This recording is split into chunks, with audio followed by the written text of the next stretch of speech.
Welcome to DS coaching centre. आज हम start कर रहे हैं एक्सरसाइज 3.5 जो बुक हमारे पास है एनसीईआरटी बेस है। एनसीईआरटी की जो हमारे पास बुक है इससे हम यहाँ पर कर रहे हैं। तो आप भी बेटा अपनी बुक और पेन कॉपी लेकर के बैठ जाए और इसी के साथ साथ आप step by step question number जो 2 हम जो कर रहे हैं इसको हम अच्छे से आपको बताएंगे। तो इस वीडियो में आप लास्ट तक बने रहिए और वीडियो अच्छी लगी हो तो लाइक शेयर एंड सब्सक्राइब कीजिए एंड बेल आइकन के बटन को भी क्लिक कर दीजिए। तो स्टार्ट करते हैं। क्वेश्चन नंबर फर्स्ट, आप इसको बुक में देख लीजिएगा। यहाँ पर जो क्वेश्चन नंबर जो 2 है मेरे पास 2 में दिया है 2x plus 3y is equal to 7 a minus b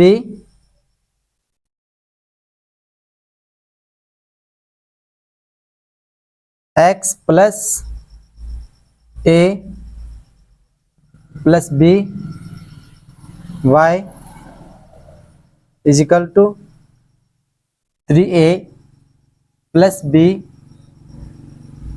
minus 2। ये मेरे पास 2 रैखिक समीकरण हैं। इन 2 रैखिक समीकरणों को हम हल करेंगे। तो अब इसको करते हैं। देखिए यहाँ पर 2x प्लस के 3y बराबर 7 है भाई।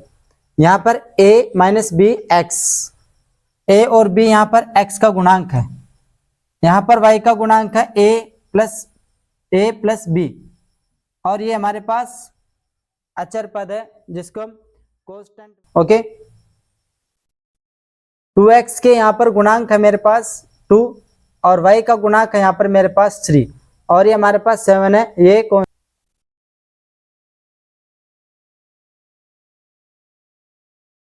माना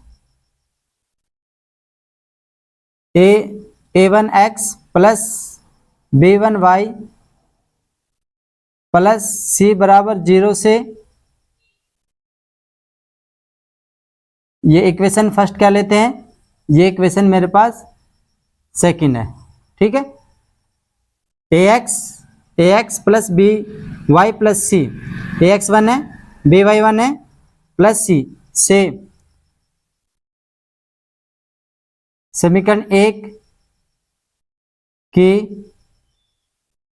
यहां पर मैं इसको माना a1x प्लस b1y प्लस सी बराबर 0 से समीकरण a2x प्लस b2y प्लस सी बराबर 0 से समीकरण 2 की तुलना करने पर ये मेरे पास हो गया। यहां पर इसकी तुलना कर लेते हैं। a1 बराबर हो जाएगा मेरे पास 2, b1 बराबर हो जाएगा मेरे पास 3, c1 बराबर हो जाएगा मेरे पास 7, a2 बराबर हो जाएगा मेरे पास a माइनस बी, b2 बराबर हो जाएगा मेरे पास a प्लस बी, c2 बराबर हो जाएगा मेरे पास 3a plus b minus 2। Okay, अब यहां पर क्या करते हैं, अब यहां पर प्रश्न में दिया है कि इसको क्या करना है बेटा। प्रश्न में दिया है कि इसको अपरिमित रूप से अनेक हल होंगे, अपरिमित रूप से अनेक हल होंगे। तो अपरिमित रूप से अनेक हल कब होंगे, अपरिमित रूप से अनेक हल कब होंगे, जब प्रश्न में कहा ना अपरिमित रूप से अनेक हल होंगे। अपरिमित रूप से अनेक हल होंगे। बेटा बुक में दिया है अपरिमित रूप से अनेक हल होंगे। अब कब होंगे? जब A1 अपॉन A2 बराबर होगा B1 अपॉन B2 बराबर होगा C1 अपॉन C2। अगर ऐसा होता है तो अपरिमित रूप से अनेक हल होंगे। अब यहाँ पर जो इनकी वैल्यू है यहाँ पर पुट कर लेते हैं।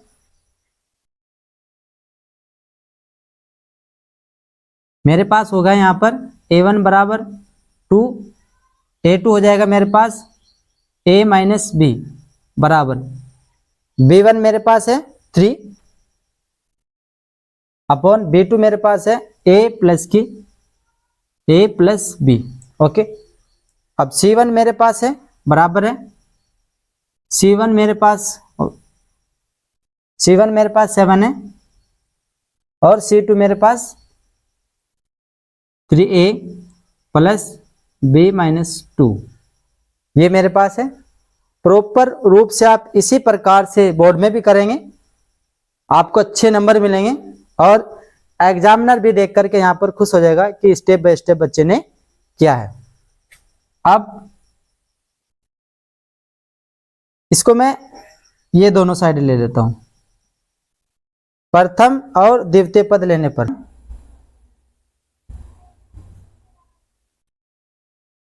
प्रथम पद व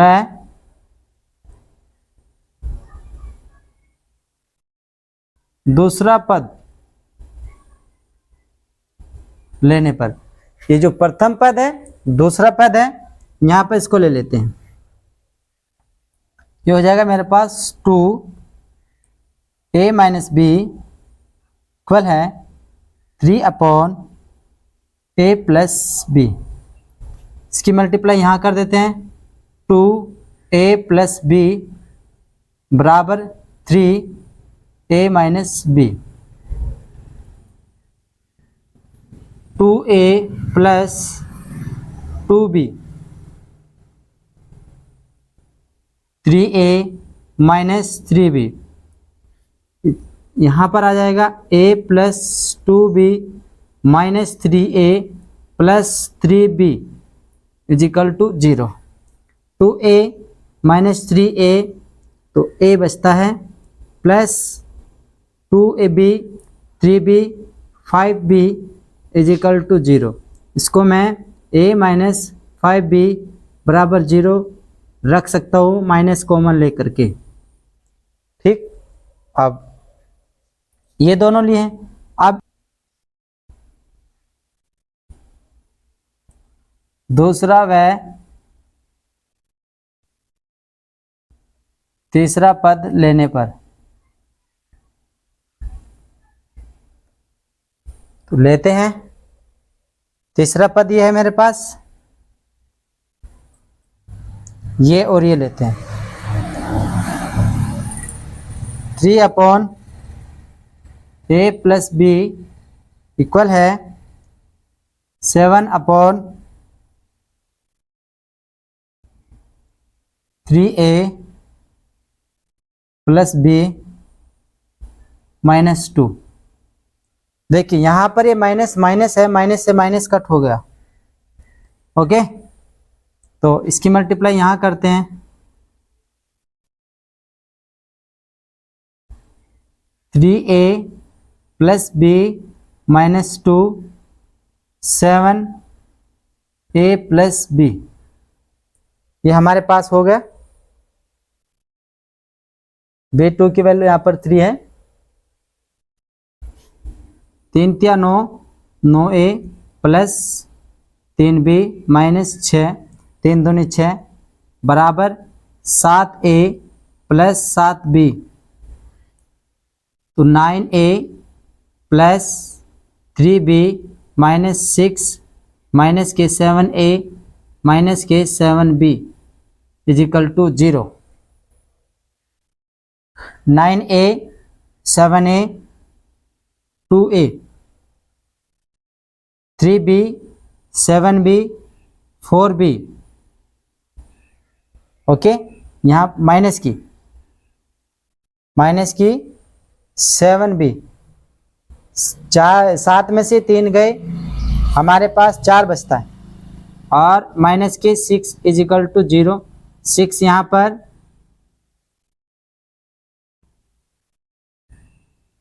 ये हो गया।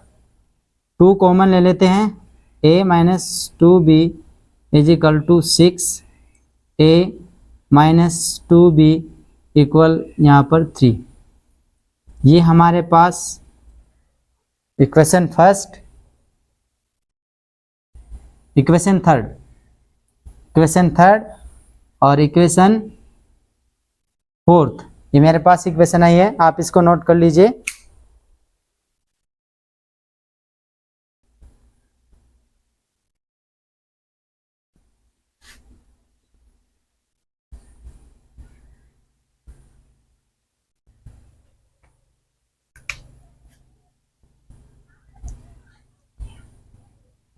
समीकरण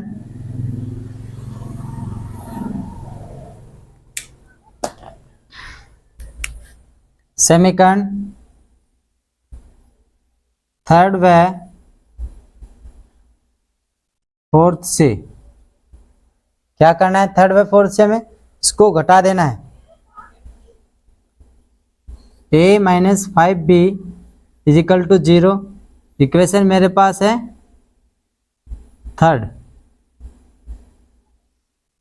a minus 2b is equal to 3,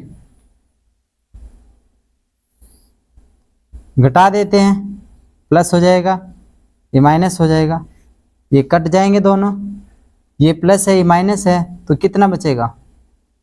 3b equal to minus के 3, यहाँ पर भी 3 बचेगा। ओके, माइनस से माइनस गया, b इज इक्वल टू आ जाएगा 3/3, कट जाएगा, b का जो वैल्यू है वो a आया है। अब यहाँ पर हम b का मान समीकरण थर्ड में रखने पर, b का मान रखते हैं थर्ड में, a minus b equal to 0, a 5 multiply 1 equal to 0, a minus के 5 is equal to 0, a is equal to 5। यहाँ पर मेरे पास b का जो मान है वो 1 आया है, a का जो मान है वो मेरे पास वो 5 आया है। आंसर चेक कर लेते हैं एक्सरसाइज 3.5 का।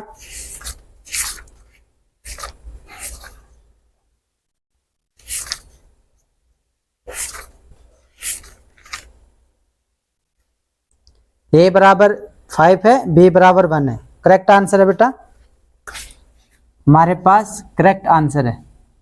ओके, आप इसको कर लीजिए। नेक्स्ट क्वेश्चन करते हैं।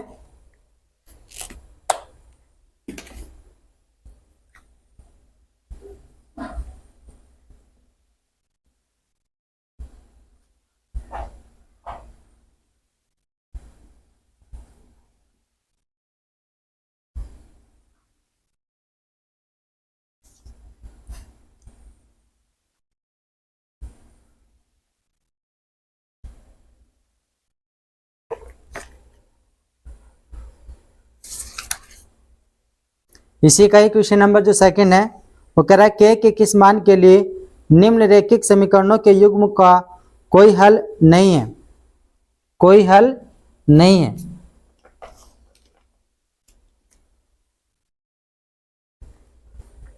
क्वेश्चन नंबर सेकंड यहां पर हम कर रहे हैं, दिया है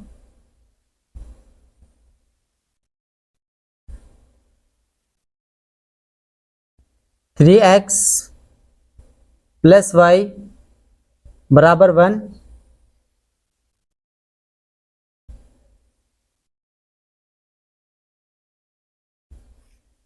यहां पर हम लिखते हैं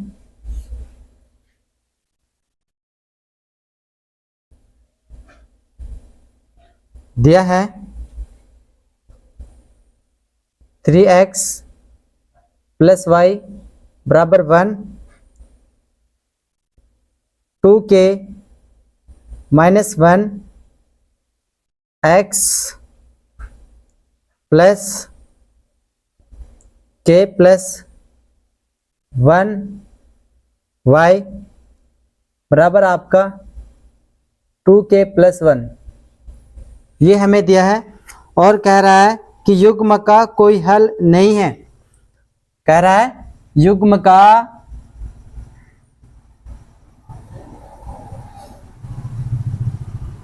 कोई हल नहीं है। प्रश्न में दिया है युग्म का कोई हल नहीं है।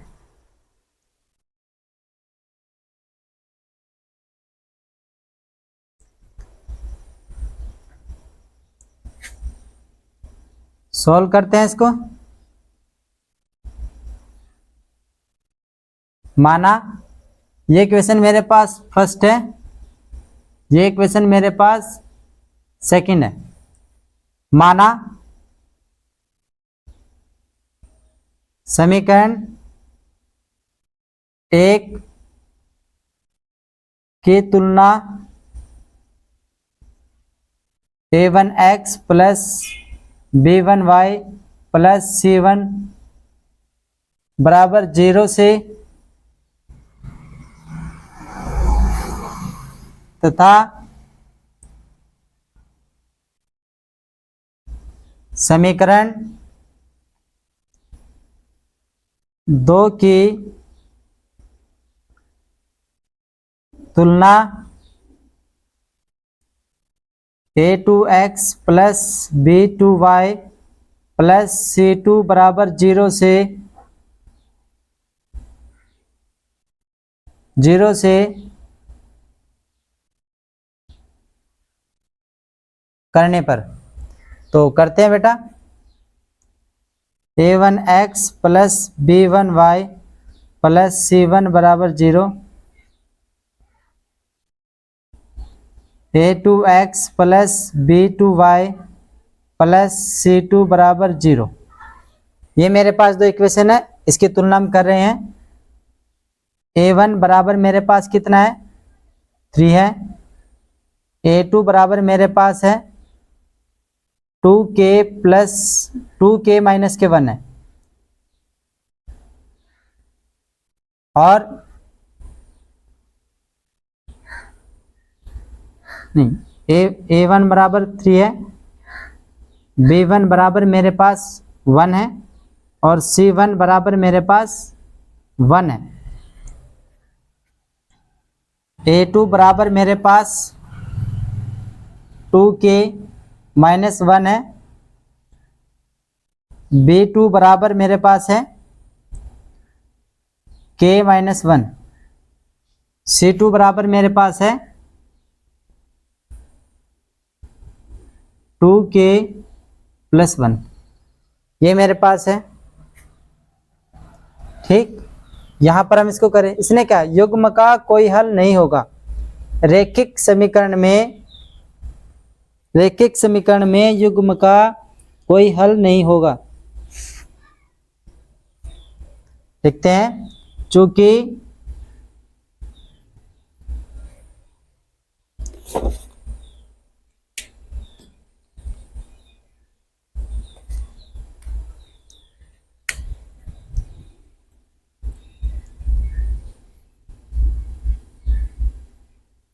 चूंकि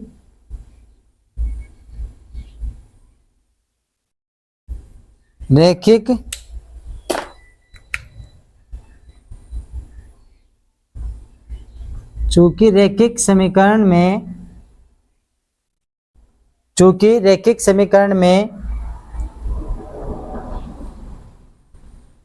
युग्म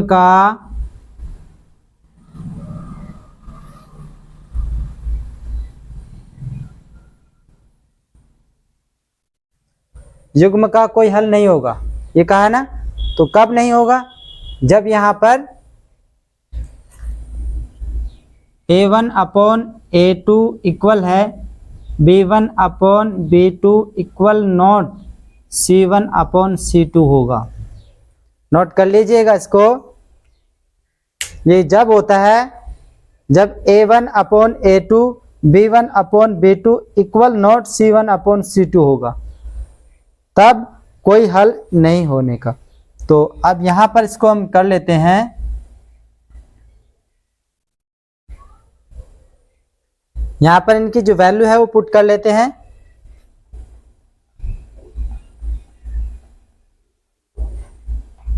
प्रथम व दूसरा पद लेने पर,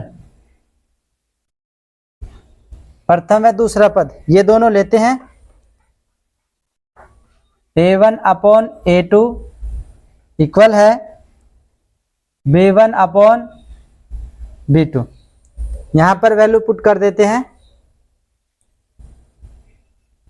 3 अपॉन A2 की वैल्यू कितनी है 2k माइनस 1 बराबर B1 B2 कितना है, B1 1 है, B1 मेरे पास 1 है और B2 मेरे पास है k माइनस 1। क्रॉस मल्टीप्लाई बीजगणित विधि से करते हैं, 3k minus 1 is equal to है 1 2k माइनस 1, 3 की हो जाएगा माइनस 3 की मैंने मल्टीप्लाई कर दिया यहाँ पर 2k minus 1, left hand side आ जाएंगे, 3k माइनस के 3 minus 2k plus 1 is equal to 0। तो यहाँ पर घटा लेते हैं, ये 3k है ये 2k है, k मेरे पास रहता है, ये माइनस है ये प्लस है, तो माइनस के 2 0। k की वैल्यू कितनी है मेरे पास, यहाँ पर k की वैल्यू मेरे पास आई है 2, और यही इसमें पूछा गया था कि k के किस मान के लिए, यहाँ पर मेरे पे ये पूछा गया था कि k के किस मान के लिए निम्न रैखिक समीकरण के युग्म का कोई हल नहीं होने का। तो 2 के लिए बेटा, तो यहाँ पर लिखते हैं हम, ये आंसर है ना, k बराबर 2 के लिए, अतः लिखकर, अतः k बराबर 2 के लिए रैखिक समीकरण का कोई हल